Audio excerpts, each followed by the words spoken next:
Good morning, class, and welcome. Today we will present some topics from the second partial.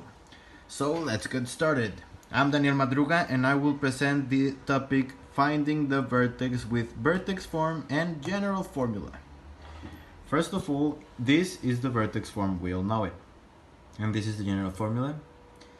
So let's get started. The vertex form is really easy. These two numbers are your key numbers. This number here will be your x value, but you need to change the value of the sign. So in this case, if it's negative, you change it to positive. And this other number will be your y value, and you leave the sign like it is. So in this case, it will be 5. And there you go, this is your vertex. To the next problem. Here it's the same. This value will be the x from your vertex, and this one will be the y. So you need to change the sign from this value, so it will be -3, and this value you leave it the same, so it will be 4. Okay, so moving on to the general formula, it's a lot trickier, but don't worry. We'll first need to use this formula to get the x value of the vertex. So we'll replace this to this, and it'll be -12, and then this to this. So it will be 2 times -3. If you multiply these two, it will be 12, -12, divided by -6. If we divide it, it should get us 2. Now this is the value of x in the vertex, and we need to find the value of y, which is assigned in this formula. So we just need to replace the 2, that is the value of x, in this formula, and we will have the value of y. So just plug it in here and in here, and solve the problem. It's -3 times 4, 24, 5, and it's y. And then this is 12 minus 24 minus 5. Value of y will be 36 minus 5, -36 minus 5, and it will be -41. So we'll plug it in here, and there you have your vertex. Thank you, Mr. Madruga. Now we are with the next topic, that is discriminant definition. What is this? Well, this is a very nice topic, and a very important thing in this topic is the general formula, that is minus b plus minus root square b square minus 4ac all divided by 2a. Well, and a very good tip is taking this in consider. This is very important to know how many solutions will it have. If my b squared minus 4ac is greater than 0, this part of the general formula, then we will have two roots, 2x intercepts, however you want to take it. If we have that b squared minus 4ac is equal to 0, we only have one root, or one x int. And if we have that b squared minus 4ac it's less than 0, we will have non-x intercepts or roots. Here are some examples. So well, first we're going to put like a, b, c to know a, b, and c. Okay, here a is -1, here is b is -4, and here is +2. We put it in the general formula, that is b squared, that it will be -4, -4, a, that it's -1, c, that it's 2.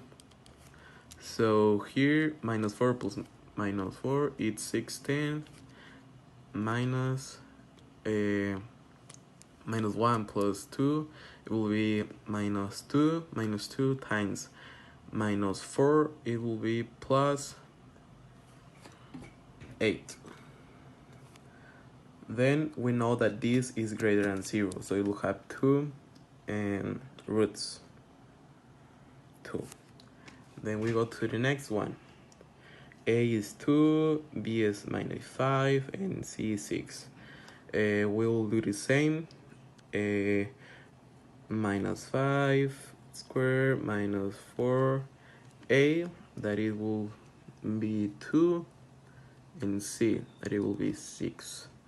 Then 5 times 5, 25, minus 12 times 4, 48. Here we'll see that it's less than 0, so it will have non-x int. Thank you for watching, and let's see our classmate Rodrigo teacher. Hi class, today we are going to learn how to solve linear equations by substitution. Well, the first step will be to choose one of the equations. In my case will be this one, the first one, and then choose a variable that we will leave alone. So in my case will be the y. So first, to leave the y alone, we will pass the 4x subtracting because it's positive, so we pass it negative, like the rule says. Then to leave the y alone, we will pass the 2 dividing because it's multiplying, and the opposite of multiplying is dividing, so it will be something like this. And now we have a complete linear equation that is the value of y. So now we will substitute in the other equation this value of y. So this will be something like this, 2x plus 2, and instead of putting y, we will put the value of y equals 4, like that. Then we will simplify. Here we can simplify, and it will look something like this. Then we can simplify even more, and we have something like this. So now we want to leave x alone to know the value that we just have one. Now that we just have one variable, so we pass the 10 subtracting because it's adding, something like that. Then we pass the -2 dividing because it's multiplying, and it will give you 2. Now you have the value of x, and now to get the value of y, we will use this formula that it's a value of y, and instead of putting x, we will put 3 because it's the value of x. And now we just simplify. Y equals 5 minus 6, and this gives you y equals -1. And you have the values x equals 3 and y equals -1. Hello, today we're learning how to solve quadratic equations by factoring. First, we have this problem. As a title, by factoring, so we need to factor. We know how to factor since first semester. So, I'll factor.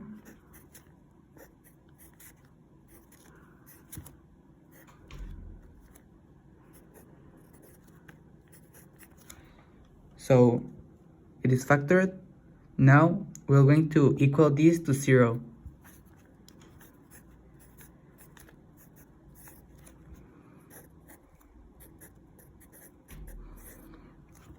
Now that it's equal to 0, we're going to pass it. So it's adding, so we'll pass it subtracting.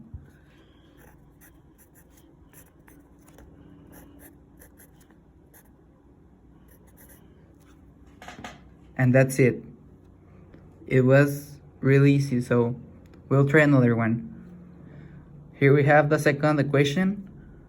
So we'll factor again. It's easy to factor, so I'll do it. You can do it in your notebook if you want.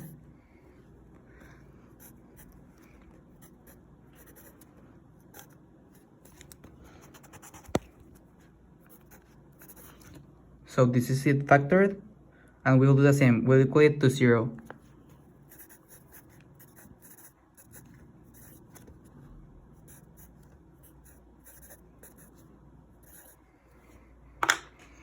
So now that it's equal to 0, we can see this one is different because we have the 2 here. So I'll show you how it's done. We'll pass again. First did this, it's adding. So we pass it subtracting. And now the other one.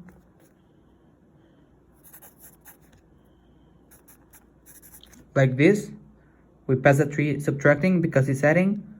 And then it's multiplying, so we pass it dividing.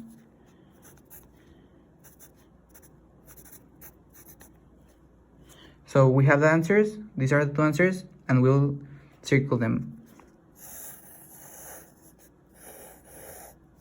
So that's how we factor. It's pretty easy. These were the equations. Thanks for watching.